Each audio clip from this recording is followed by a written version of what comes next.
every male figure I had in my life was either selling dope or they were alcoholics. I looked at every other male figure in my life and I was like, I want to be nothing like them to my family. I've lost a brother to gun violence, lost my other brother to drugs. I lost all that before I was 13 years old. I feel like people just don't give a fuck about their people. People always tell me like, you're kind of an asshole, and I'm like, yeah, but you know it's coming from a good heart. If you don't think that pain from your past can pay you in your future, that's the thing that they're missing. Angel, you scared your team to 500K in how long?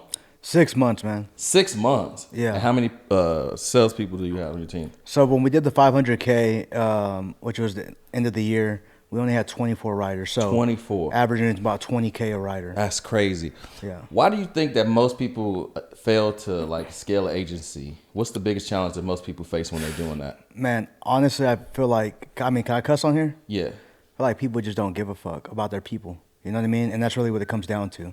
Because the biggest things for me is, like I said, people always tell me like, dude, like, you're kind of an asshole. And I'm like, yeah, but you know it's coming from a good heart, you know? Right. It's more so like the moment I stop talking to you or like showing you love in a sense of like being critical of you, right, that's when you know you probably lost me as a mentor in that time frame. You know what I mean? Right. Yeah. So take me back, bro. Take me back to the beginning. You know, how'd you grow up? Like, what was life like in the early days? You know, how do we get to, 24 writing agents, 500K? Like, how did this all begin? So, man, I mean, if I had to take you back as far as I can remember, I grew up in a small city in West Texas. Mm-hmm. Life, obviously, like my mom had me at 15, man. So she had me at 15. So I mean, I was obviously like, let me see, like how I explain this. I was the first kid, obviously, right, from my mom. I was the third kid from my dad already, and so you know what I mean. It was just my dad. I think was like 18 at the time. My mom was 15, and long story short, man, like they didn't work out like most teenage love stories go. My mom was a big part of my upbringing. Grew up in struggle, and I'm trying not to get emotional on here, but like literally, man, like I saw my mom, hold down 2 or 3 jobs at a time while trying to go to school to, better herself and to level up. And so I remember there was days where, you know what I mean, I'd get this, like I'd wake up, she's gone for work. I come home, she's still at work, and wake up, and it's a repeating cycle. At the time, as a kid, you don't know, you don't understand what's going on. You just kind of like, it is what it is. But as I grew older, I was like, dang, like she made so many sacrifices. Right. To kind of, level up. And eventually she did get there. She did cross that finish line to where, she did start to become a 6-figure earner when I was leaving out of high school. Okay. And so those sacrifices definitely paid off, and then just seeing somebody, a single mom, and then, obviously I'm not going to get too deep into it, but growing up in a household that was very, not too great, you know what I mean? A lot of, I don't want to say like, I guess I could just keep it a spade, bro. Yeah, just keep it a buck. So I mean, like there's a lot of mental, physical, and emotional abuse. Hold on. Yeah. The reason why I want to say that is because there's other people that have gone through that stuff that they kind of got a little bit ashamed, and maybe they haven't been able to arise past a certain point to get past that. So somebody see that, and they may have been that person too, and they don't think that they could, because when stuff like that happens, right? When you get your ass kicked as a kid, you get abused. That's a lonely moment when you in your room by yourself licking your wounds, bro. Yeah. You know what I mean? Until you become a man where you can do something about it, which I'm sure we'll get to. Yeah. But I want to be able to share, like, this is your journey, this is your real life, and I know there's other people that's been through situations like that. And when they see you, I want them to see you as the man who went through all of that and still arise out of the ashes, bro. Got you. So like, I'll take you back a little further then, like, right? So growing up, every male figure I had in my life was either selling dope, or they were alcoholics, my father and stepfather were, always hard workers, but like I said, I was mostly raised by my mom and my grandparents. And those are the people who, took me under the wing, and just seeing a strong, virtuous woman in my mom and my grandmothers, those are the women that kind of led me to, like, as fucked up as it sounds, like I looked at I looked at every other male figure in my life, and I was like, I want to be nothing like them to my family. And so what I meant by that was, you know, I want to make sure I can not only give my kids everything they need, but everything they want. Right. I want to make sure I'm present with them, and I want to make sure they know that they're coming from a loving home. And one thing I always tell myself is, you know, is I'll never, if I don't have to, like, especially for my daughters, I'd never raise a hand to them because I don't ever want them to think like that's normal and that's okay. Because for the longest time, I did think that was normal. Yeah, I did think because it's the way we handle stuff is physical, bro. Yeah. It's like, oh, we got a problem. Yeah. Like, okay, everything's good until it isn't. Yeah. And then it's like, well, what you want to do about it? Yeah. Like, let's bump, bro. Like, really? Yeah. Like, so that's been a big challenge for me too, because like, I didn't grow up with the physical abuse, but I did grow up with my mom being a single parent as a nurse, where she worked 3 to 11, and then when so I'm at home by myself from 12 years old, and then 14 years old, I'm taking care of my little brother too. At the crib all by myself, my mom's working, and then she's working 7 a.m. 7 a.m. to 3. So she's working doubles as an LPN most times. And I know what that's like, you know, just kind of at the crib by yourself. You don't know it at the time. Mom's just going and working, but you're like, man, I'm just here. Thank goodness nothing ever happened, because she worked at the county jail in Chicago. So she couldn't get, if something would have happened, somebody broke in the house, something caught on fire, she can't even leave because they lock you in for your shift. Yeah. So I do resonate with that. And I think it's interesting that you said something about raising your hand to your daughter, right? Because I got 3 daughters too. And it's a real challenge because I grew up getting my ass whooped. The same. You know what I'm saying? So I know that what I realize as a grown man now is you didn't know how to communicate and regulate yourself as an adult to deal with me being a child that the rules don't matter to me because I'm just living my life. Yeah. And you can't communicate with me because you're frustrated. So the only thing you could do was to spank me because that's what happened to you when you was a kid. Yeah. And I'm like literally trying to break that cycle, which is like, that ain't the only way to communicate. Yeah. That there is some time for communication that way. Yeah. But you don't want to be, you don't want, when your kids grow up, for them to look at you as a monster. Yeah, exactly. And that's what I tell people all the time is like, I want, like, there's 2 types of fear. Like there's a type of fear like where, you know, like I personally, like I feared like the parental figures in my life because I was afraid to get my ass beat. Right. But the way I feared, like, for example, my other grandmother, she really didn't lay hands on me, and she was a big part of my upbringing as well. I feared her, but it was more of like a fear of like, I got to do better for her because I don't want that disappointment, resignation, because I know her expectations of me are up here. Right. Right. And so knowing that, for me, like, you know, knowing that, and I had that same sense with my mom as well, because my mom wasn't too like abusive. Like it was like, I always tell people, bro, I could literally remember on a handful of times, every time my mom cracked me, because it took like those few times, and I was like, oh shit, like I knew, like, but that's what you need. That's what you're talking about, right? It was like, oh, I knew I really fucked up in those moments. Exactly. Because my mom never does that shit. Yeah, exactly. And there's supposed to be an emphasis of that. Because anything that you do all the time will get tuned out. You will get immune to. Yeah. And then you're a kid at that time. But there's a point where I can remember the last time my mom whooped me. I was like 12, 13 years old. She's standing there, she's hitting me. And we both come to the realization that we not doing that part anymore. I mean, I wasn't like intimidating my mom, but I just wasn't responding to it at the same time. Just taking the ass whooping. Yeah. It's like, okay, well, this ain't going to work. You know what I mean? So let's talk about that. You get to a certain age where it's like, all right, I'm not taking this anymore, right? And the reason why I'm going through this is because this plays a point into your journey, which most people don't know, is that you do MMA, right? Yeah, I'm a fighter. Right. So we go from this to this, and so you were telling me a story about this last night, which is the last time you stood up for yourself, right? Yeah, yeah. And so, you know, long story short, you know, I vaguely remember a time where, you know, my mom was getting abused, and but long story short, it got physical with me and, you know, her spouse, and that in that moment I realized, well, one, I think he realized he's dealing with a grown ass man now, because even though, like, you know, even though I think I was like a 14, 15-year-old kid, like I grew up in a sense of like, you know, no one was really present. Like I was really the only male figure around. So I was always the male figure role model to my brothers, my little brothers.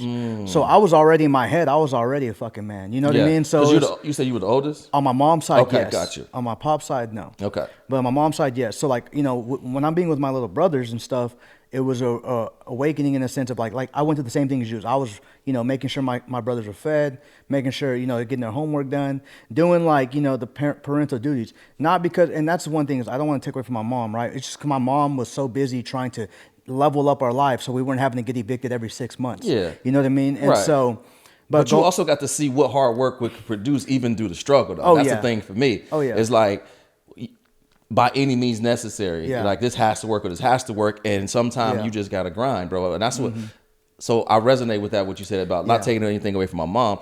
She was the first person I saw that could that was like working hard. No excuses, not, all of that. And she made it happen. Yeah, no victim mentality. And the biggest thing too is, I might piss a lot of people off here, but like, bro, I'm Afro-Latino.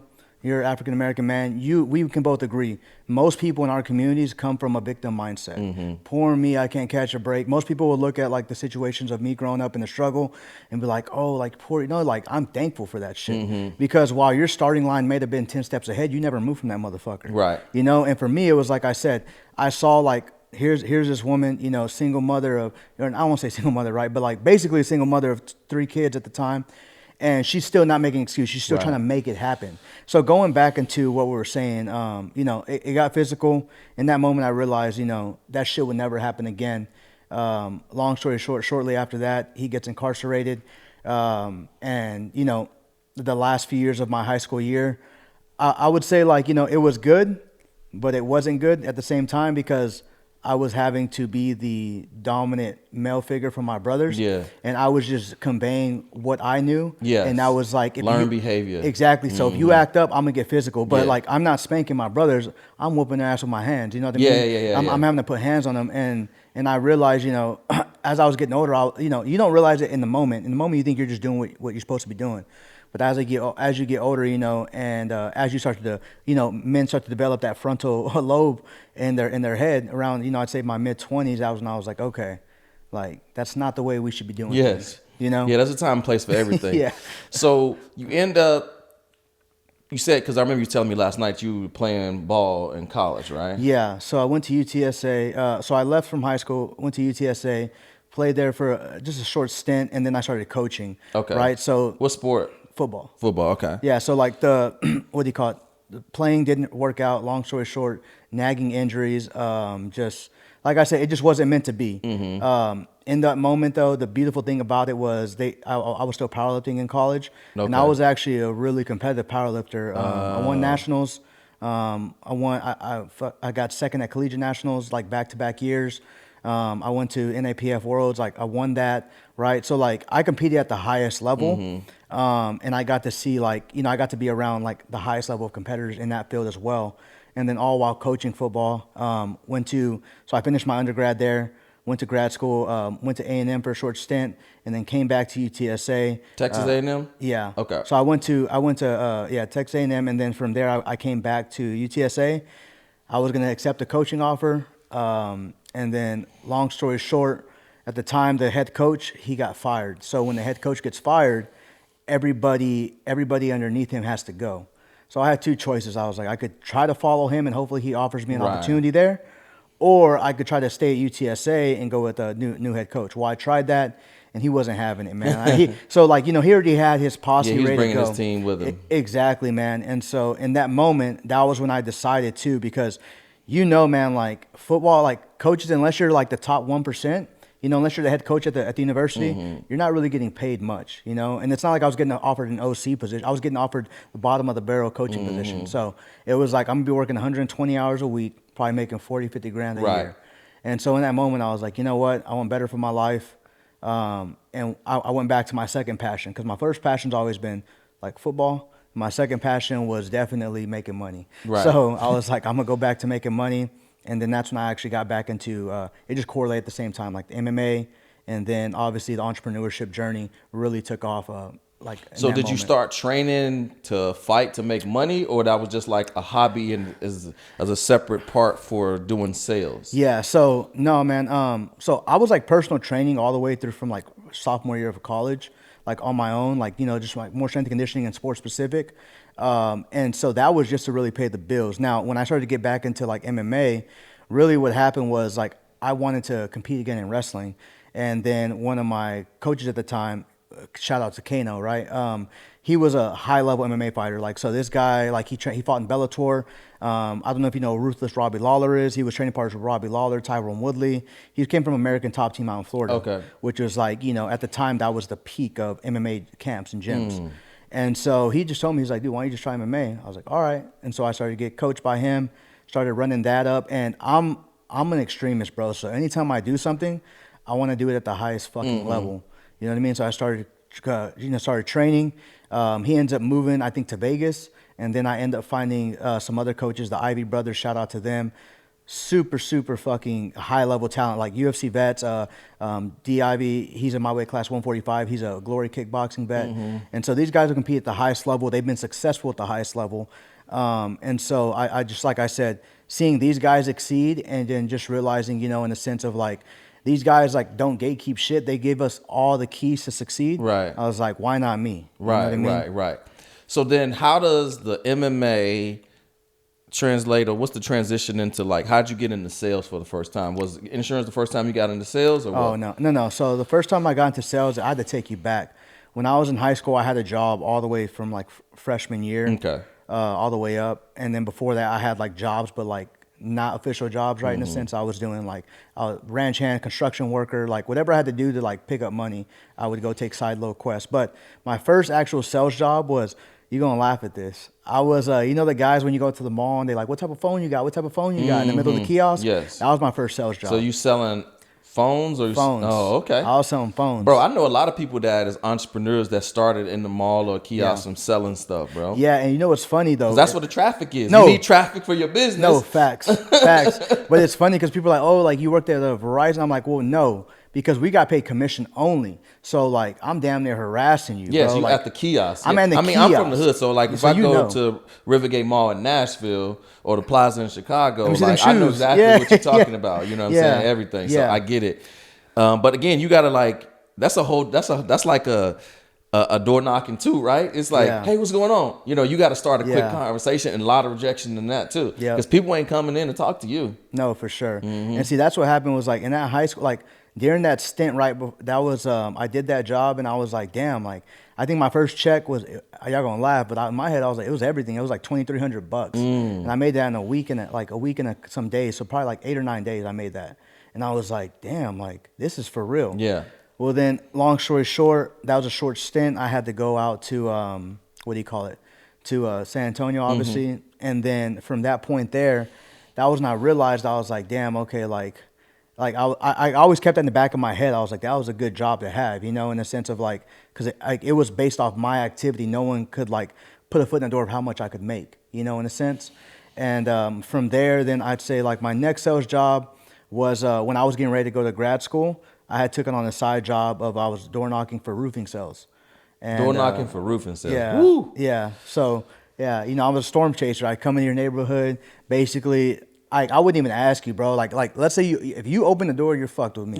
So like, I'd be like, yeah, man. I go, so I'm just working out here. I'd lie like a mother. I'd be like, yeah, man, I'm just working for the state. So my job is just to go up here, take a few pictures, show you the damage, and then you can send it to your insurance claim if you want. But it's just for your knowledge because we had that real bad storm. I'm sure you know what I'm talking about, right, Arturo? Yeah. Yeah. I don't know if you know Miss Betty down the street. She's actually told me to come down here. So that's what I'm doing. I'll be a second though, and I wouldn't even ask him, bro. And you just going up there to get the photos, like, hey, so you got this damage, you got this damage. Yeah. This typically what this can do. Don't worry about it. You don't even have to do anything. This will put some money in your pocket, and we'll do the rest. Exactly. And then if they were like kind of nagging me and stuff, I'd be like, you know what? I go, let me talk to my manager, and I'd be like, hey, what do you think we're gonna get for this job? And he'd be like, well, if we get this, he's like, we'll offer them and we'll fix their whole fence. So that's how I used to stand out. Was like I was the guy. Like not only was I fixing your roof, bro, we were repainting your fence. Whatever we had to do to secure the job. Offer, baby. It's all about the offer. Yeah. And it was like too good to be true. And so at the time, I think it's illegal now, but.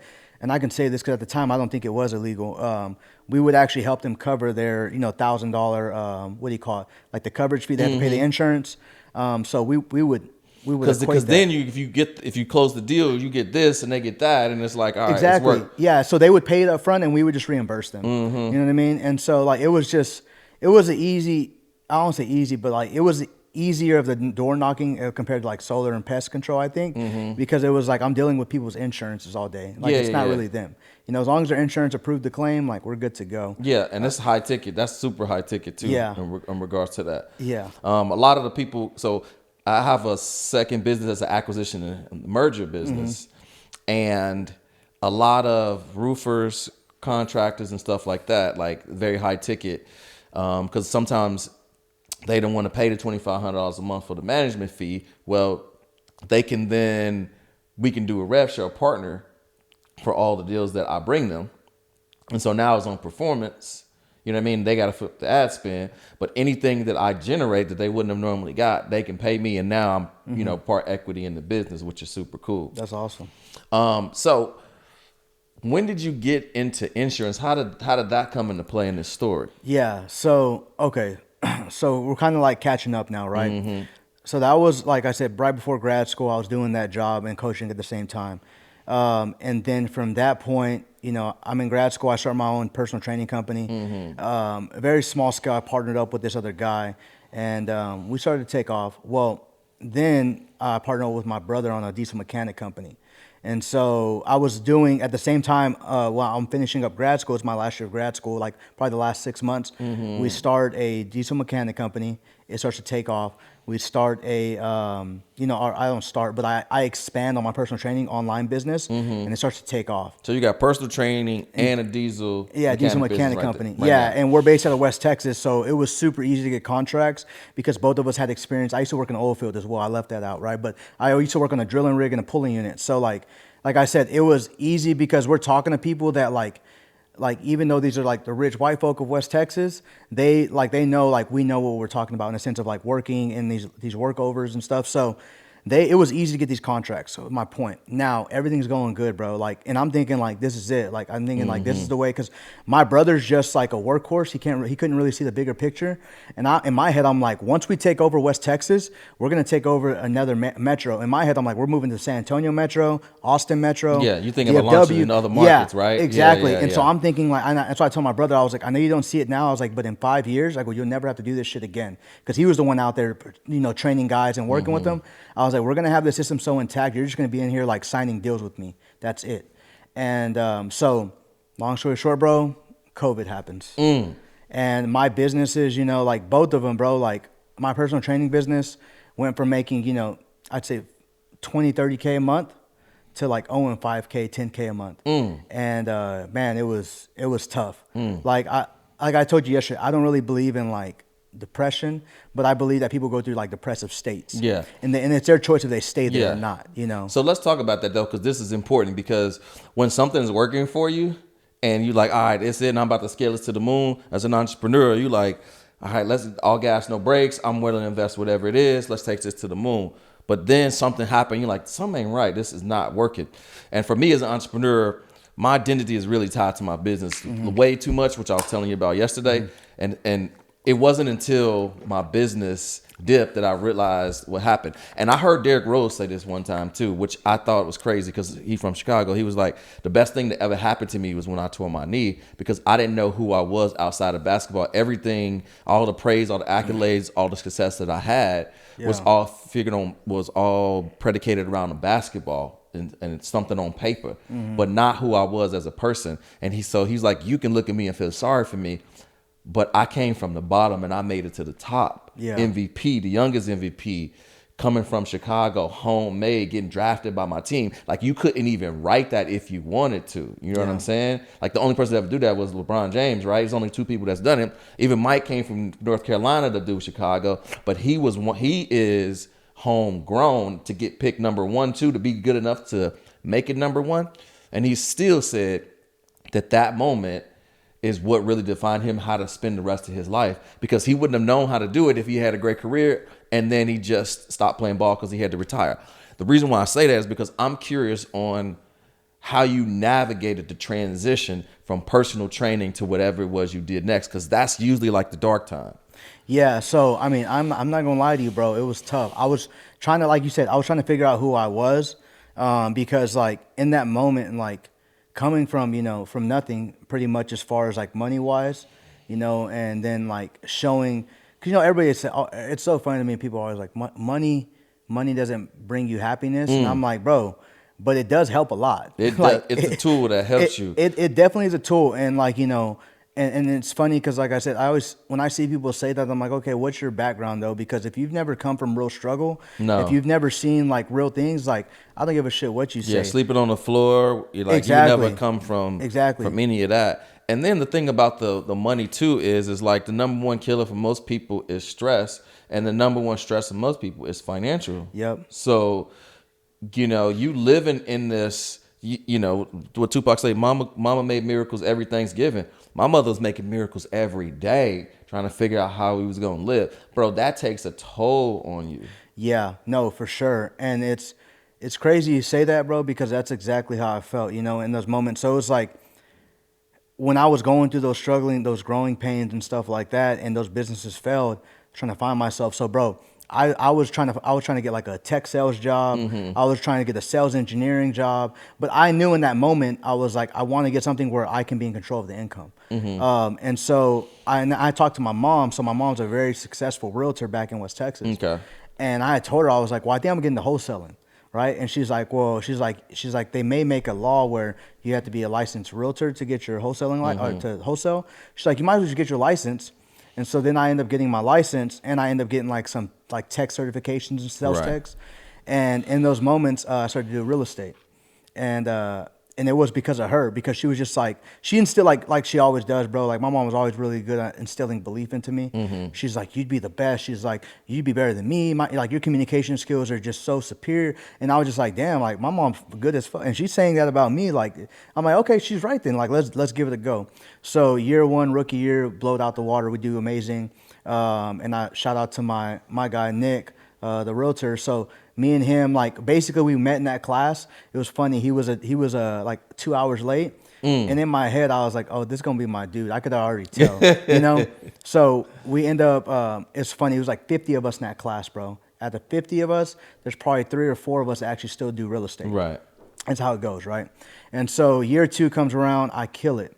Well, year 2, what happens is, bro, like so it's the end of 2024, right? It's quarter 4 of 2024.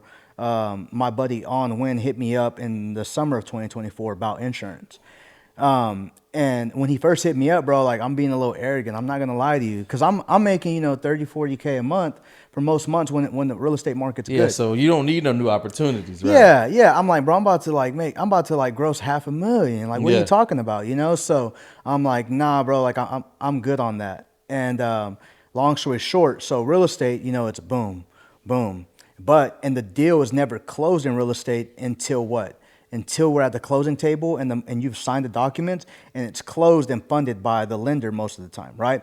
So it has to go through so many steps, and you're just the middleman. So you're not really in control of anything. And what happened was I was supposed to have, I think, 4 deals before I was leaving out of town. And I was leaving out of the country. I was going to be gone for like a month, right? So I'm thinking I'm about to get deposited like 70 racks, bro.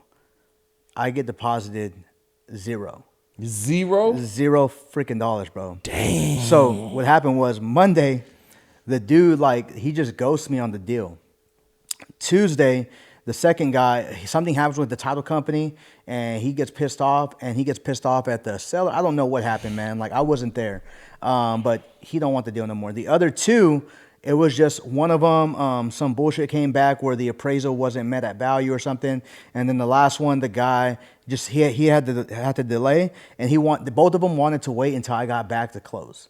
Mind you, bro, I'm not coming back for a month. So I went from thinking I'm about to get paid $70-something thousand, and I got paid $0, and I'm leaving the country for damn near a month. You know what I mean? So it was just so when you come back, there ain't even no money coming back. And it's like, bro, I was going to use some of this on my trip. Exactly, bro. And it was supposed to fund the whole trip pretty much. And so what I had to do, pull it out of my savings, pull some shit out of my ass, and then I was like, all right. I hit up On, and I was like, look, bro, I don't know what you're trying to want me to do for you. I was like, I don't even know what the fuck you sell, because I really didn't. I was like, but I go, when I get back, I go, let's lock in. Right. And as most people, you probably thought like, oh, he's just bullshitting. Yeah. Because most people do that, right? Well, literally, I'm on the plane on the way back, and I'm like, hey, what do I need to do? He's like, all right, so all you have to do, he's like, you have to, sign up for your test. It's $40 in the state of Texas. He's like, it's $40. He's like, pay for that. Once you pay for that, I'll send you the course. Use that course to study and pass your test. He's like, after that, you'll apply for your license. He's like, that's another like $30. He's like, then pass your fingerprint test. He's like, so all in all, you're going to come out of pocket, like paying everything to the state, about $150. I was like, okay, like that ain't shit. It cost me like $3 or $4 to get my license in real estate. So like you could imagine, I'm like, oh, that's it? Yeah. Like that's the buy-in? Yes. And I was like, okay. And I was like, no. I was like, well, in real estate, we have like desk fees and broker fees. I was like, what's the broker fees? He's like, what are you talking about? I was like, I don't have to like pay you like any recruiting or broker. He's like, no, bro, this ain't no pyramid scheme shit. He's like, no. He's like, you get paid on performance, bro. Yeah. And he's like, everything's just to the state. I was like, all right. So I was already thinking, I was like, okay, cool. This ain't no pyramid scheme. Like this seems like legit sales. And then, so what ends up happening is on that Wednesday, I signed up for my test on Friday. On Wednesday, I'm on a flight back home, right? I'm studying. I passed the course. Wednesday, you're on a flight back home. Yeah. Your test is on Friday. Yeah, because I'm not playing that shit. I'm like I told you, I'm extreme, bro. Yes. So Wednesday, I'm over here. I'm just going crazy on this course. Then Thursday, I use that day to study. I'm just doing all the practice exams and shit. Mm-hmm. Friday, I go and I pass the exam. I get my fingerprint done. It's all about lunchtime. And then I apply for my license and I call on. I was like, hey, bro, like, I'm done. He's like, what do you mean? Like, you're back home? I was like, no, like, I passed the test, got my fingerprint. I applied for my license, like you said. I go, can I come to the office? And he's like, whoa, like, he's like, you just got back, bro. And I'm like, yeah. I was like, I told you, I'm not wasting fucking time here. Right. And he's like, well, just chill. Come in on Monday. So it's freaking funny, bro. So on Monday, I'm supposed to come in. Long story short, my nanny is sick.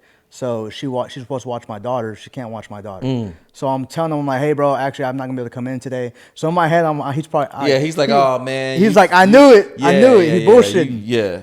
So then Tuesday, I come in, and the first thing I told him, bro, and it's so good that me and Honor are like complete opposites, because he don't have an ego about him. You met me, bro. Like, well, I got an ego, like, and so I told him straight up, I was like, hey, bro, I got so many deals in my back pocket for real estate, so I'm only going to do this shit part-time. I'm going to just do this on my downtime. I'll come in on the days I can. And he was like, yeah, bro, that's fine. He's like, let's just make you a schedule. Like, it's cool. I was like, all right, bro, I'll be here from 10 to 4 every day. I go outside of that, I'm doing my real estate in the morning and after, and I have training. And I told him, I was like, I don't miss training, bro. I train every freaking day. He's like, all right, my first day, bro, I do 8K in sales. And so I'll never forget, at the end of the day, I went up to him and I was like, hey, I don't know what this is. I still don't know what the fuck I'm selling. I'm just reading the script and calling the leads that you gave me. I was like, but I'm all in. He's like, you're all in? And I'm like, I'm all in, bro. I was like, fuck real estate. Yeah. But it really wasn't fuck real estate, but it was like in that moment. Like, this is a new opportunity, so let's get it. It's a huge opportunity. And so in that moment, he literally sat down with me and he explained the business.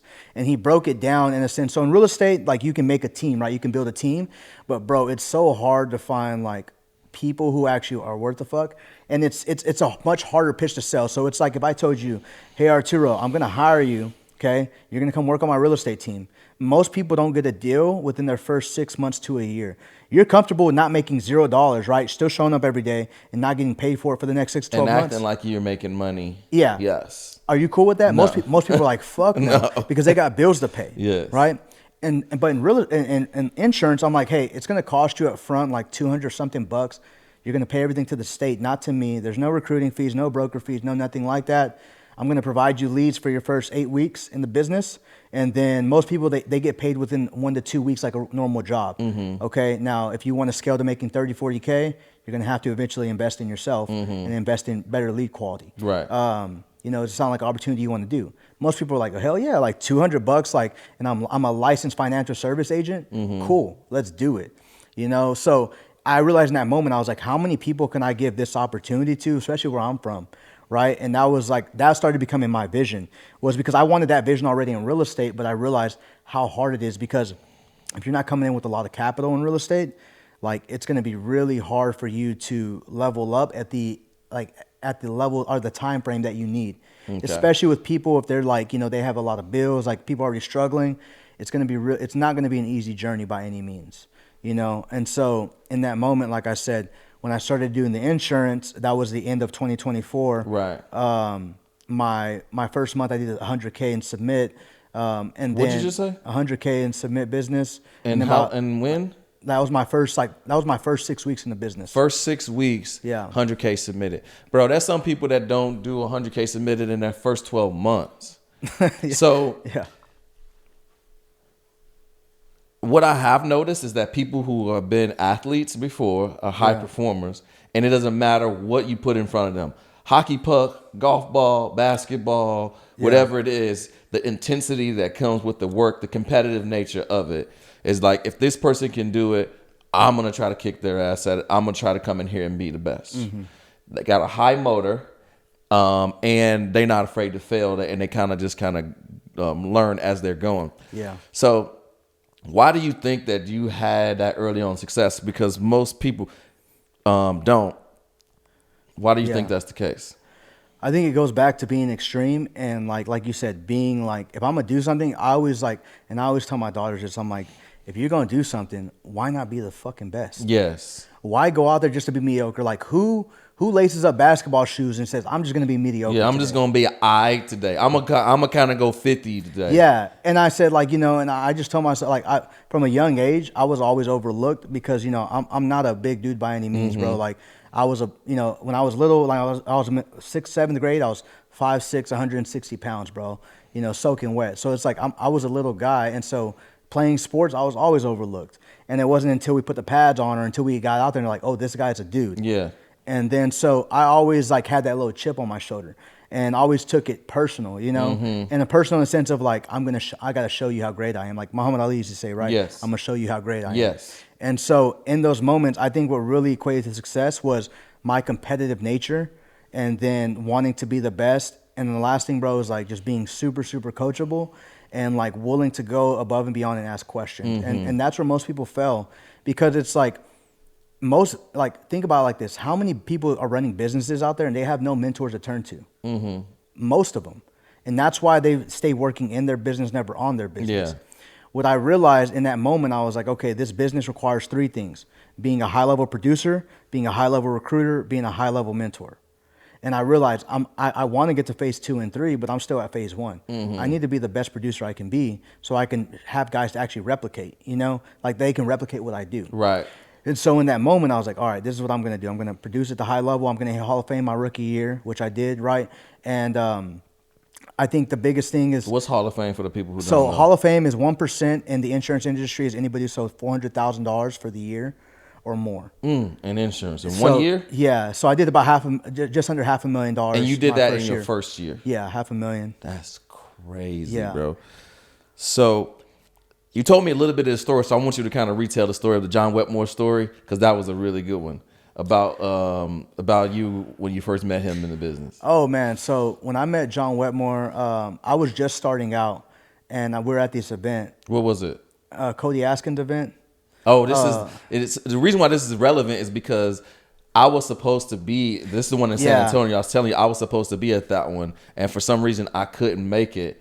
Yeah. And so, I would have met you then. Yeah. No, we probably would have collabed right there, because it's just like, when, like you said it best, when certain people walk into the room, you get the aura like, this is a real ass motherfucker. Yes. And that's and the first John, thing shout out to John Wetmore. He's a real one. No, he's a fucking real one, bro. So like, he knows my upline on, has a relationship with him.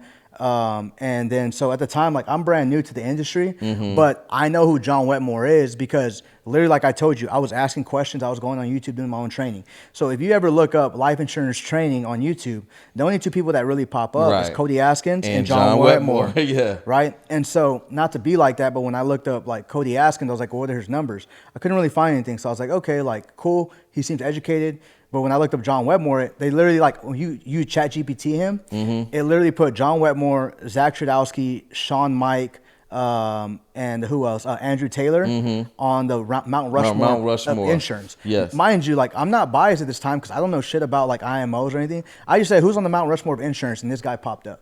So then obviously I took an interest and I started watching all his videos and just really taking notes. So fast forward, first month in the business, our first 6 weeks in the business, I get to meet this guy and, get to have a, connection with him. And we just start chopping it up we've known each other forever, bro. And, man, he was just giving just some sauce, no gatekeeping sauce. And that is one thing about the financial service industry that I will say. going back a little bit, right, is in real estate, everybody gatekeeps because you're competing in the same market for the same clients. Whereas in like what we do here, financial services, bro, like yes, you're competing, but there's so much for everybody to eat. Like, Right. you never have to I never have to look at your plate and try to eat off you. You know what I mean? And so when I realized that in financial services, I really took advantage. And then meeting John Wetmore, it just solidified that because like here's this guy who's, you know, on the Mount Rushmore of insurance. $200 million man for sure. Yeah, exactly. Right? He don't got to be there with us, No. and he's out here giving us free game, telling us just the cold hard truth. And it was in that moment, like I'm not gonna throw people under the bus, but it was in that moment I realized how low the competition was because people's goals and aspirations didn't meet the work ethic requirement to get there. Yes, and he gives that every presentation. He said he walks into Mark Mead's office and he's like, man, you crushing it. And he goes, how can you expect my results with your work ethic? And everybody in the room goes, Yeah. Because you need to see 30 people a week. And it's like, how many leads do you have? How many appointments do you have on the books? And he goes, no script is going to make you good enough if you only got 10 appointments a week. It's just not going to happen. So what can you do? You can go out and try to book 30 appointments, book 60. Yeah. And as a byproduct of that, you'll get good because you're doing the reps. Yep. Yes. The volume will negate the luck. Yeah, for sure. And sometimes volume is the cheat code to getting lucky is that you just talk to so many people. Yeah. So, okay. So first 30 days, you submit 100K. First calendar year, you hit Hall of Fame and do over 400. And then in the first year, you run it up to, no, you said first 6 months. Sorry.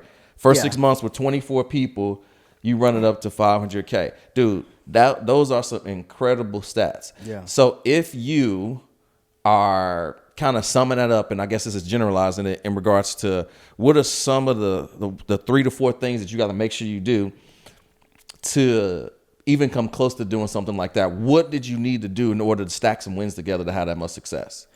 So the biggest thing for me is I just looked at in a sense of who was you got to look at who's succeeding in what you're doing, who you want to be like. And the biggest thing I told myself is like, if I'm not remotely envious of the life or the business that they have, then why do I care about what they're doing? Yes. You know if what I mean? wouldn't trade lives with you, then Exactly. It doesn't even matter. Exactly. So what I did was I just started production-wise. I started getting around. You got to get around the guys who are producing at the highest level. And then my team building-wise, shout out to Zach Tradowski, Ronnie Salem.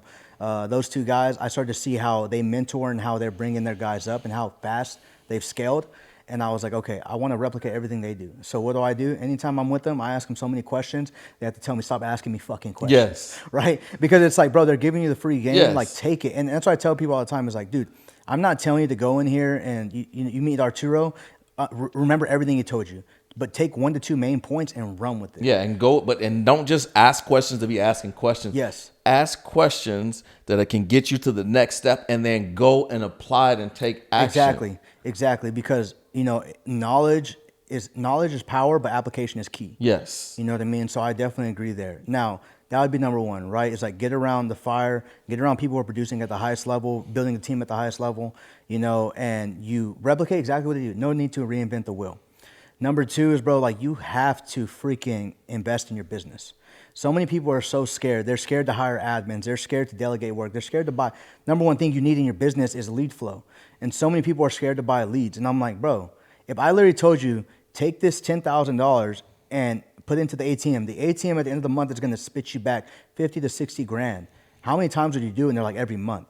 So what are we talking about? Right.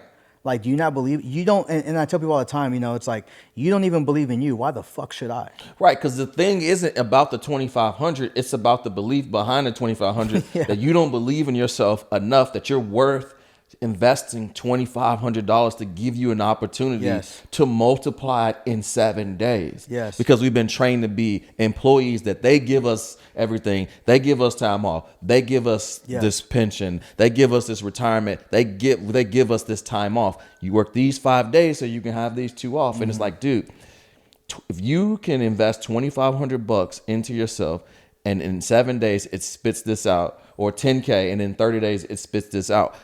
1, to 5 ratio. How many times do you do it? Do you have a budget? How many times should you do it? Yes. Over and over and over again. So then the only thing standing in your way is you don't believe either that it'll work for you, or you don't believe that you can do it. Yes.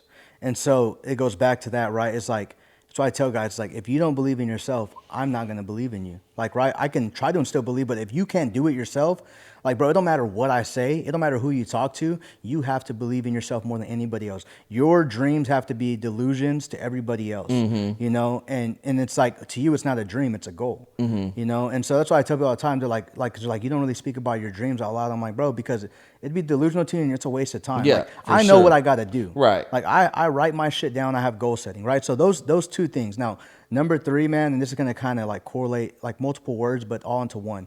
If you don't have you know, a standard for what you're doing, if you're not process driven into what you're doing, and you don't have the necessary vision, those 3 things need to align, you know? And so if the biggest things, everybody has dreams, everybody has goals, everybody has aspirations, but they don't even have a standard for the time they wake up, for how many leads they're going to buy, things like that. So it's like, if you want to make sure you're succeeding at the highest level, you need to make sure you have a standard, then a process to get there, and that'll lead to the vision being successful.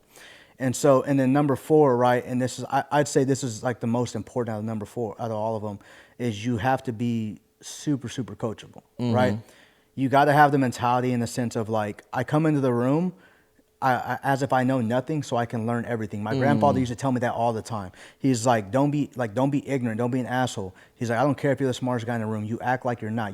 If he's like, you're the smartest, good. Be observant, because just because somebody hasn't been doing something as long as you doesn't mean they don't have knowledge they can apply to you. Right. You know, and that really sunk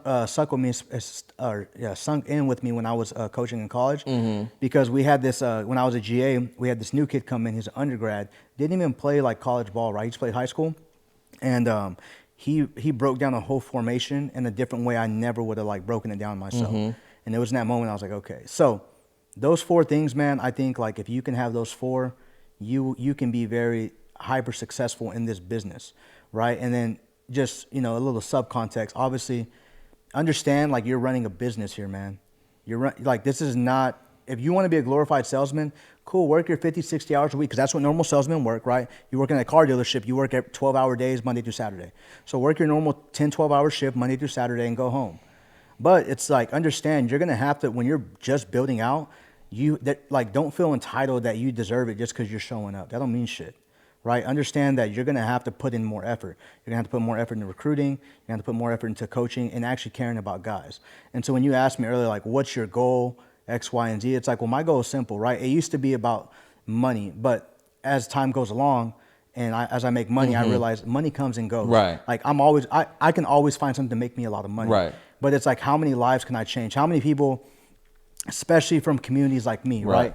Like, you know, minority communities or people who just grow up in the struggle and poverty, and all they're looking for is an opportunity for someone to mentor them and get them to the next level. You just want to be seen like, all right, bro, I can see you rough riders, but that's not what I see, bro. I see past that. Yes. That like all the stuff you've been through, if you harness it, focus, you can apply that and you can be unstoppable because you already been through the worst of it. So somebody telling you no, somebody cussing on the phone, somebody closing the door, that means nothing to you because of the stuff that you've been through, bro. Exactly. And you can get paid a king's ransom. But if you don't think that pain from your past can pay you in your future, that's the thing that they're missing. Exactly. And so for me, like, short and simple, the goal was at the end of the convention, I had about 40, 50 guys. By the end of this year, I want to 10x that. I want a team of 500 people, and I want all of them minimum making 6 figures a year. Yeah, man. So I want to change their life from a financial standpoint. You know, and all I can do is give them the opportunity. Yeah, and the way that you give them the best way to give them the opportunity is for them to see you doing the thing and going to the same level, which is like, bro, I used to be you. I went through the struggles that you did, but that doesn't defeat you or define you. What you do determines the success that you have. And if you get the right mentorship, if you learn some discipline, right, and you have some dedication, bro, you can do anything. And the only thing you need is the right vehicle. And this vehicle seems to be producing because it made the most millionaires in any industry. So you put all that together with the right mentorship, like, let's get it, right? So perfect. So as we kind of wrap this up, obviously this is going on YouTube and we emailing this out to our list.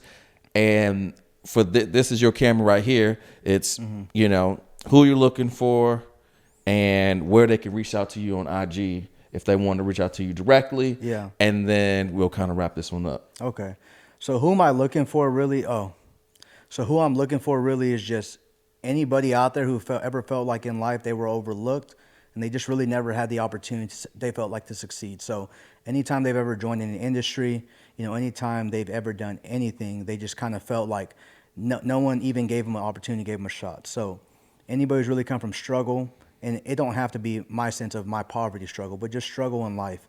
You know, that's what I'm really looking for. Young entrepreneur-driven, you know, men and women who are trying to succeed and understand that it takes investment within a business to succeed at the highest level.